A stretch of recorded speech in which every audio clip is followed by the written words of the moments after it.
So we're living in an age where the worst seem to be on a perpetual ascendance. They become White House press secretary, the dumbest among us, and the best are crushed. And we believe Simon Ateba is one of the best. He's one of the very few journalists in the White House briefing room who asks real questions. He is the top reporter from Africa in Washington. And for that, he's hated. Green Jean-Pierre has been avoiding him for months. Now, Simon Ateba has learned he's being booted from the White House Correspondents Association, which controls access to the White House briefings. Kind of shocking news. Simon Ateba is with Today News Africa. He joins us tonight. Simon, I'm sorry to hear this news. I'm shocked by it. How can you be thrown out of the White House Correspondents Association? On what grounds?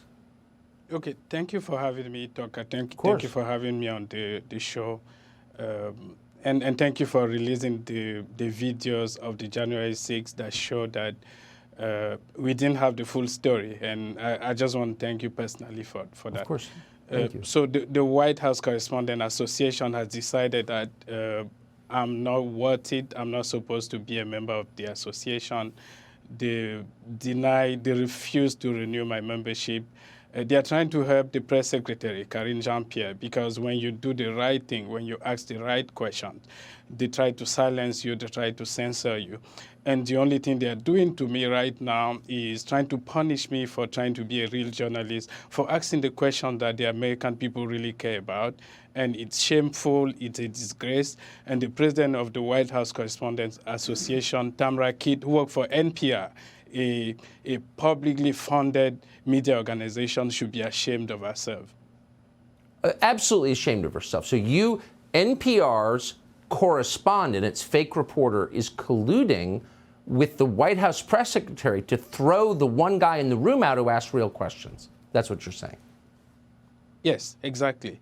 When you do the right thing, when you don't send questions in advance, Jean-Pierre, she's totally incompetent. She can't even answer basic questions. She lies a lot.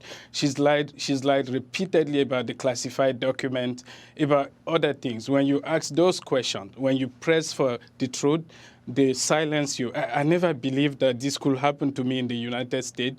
In Africa, when we look up to the U.S., we saw the beacon of light, the beacon of excellence, the beacon of free speech.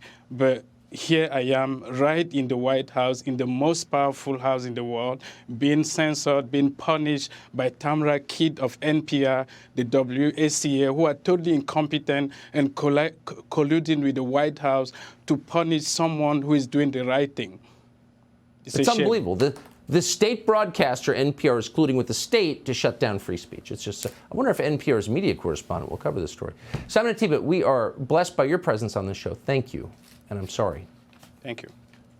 Subscribe to the Fox News YouTube channel to catch our nightly opens, stories that are changing the world and changing your life. From Tucker Carlson Tonight.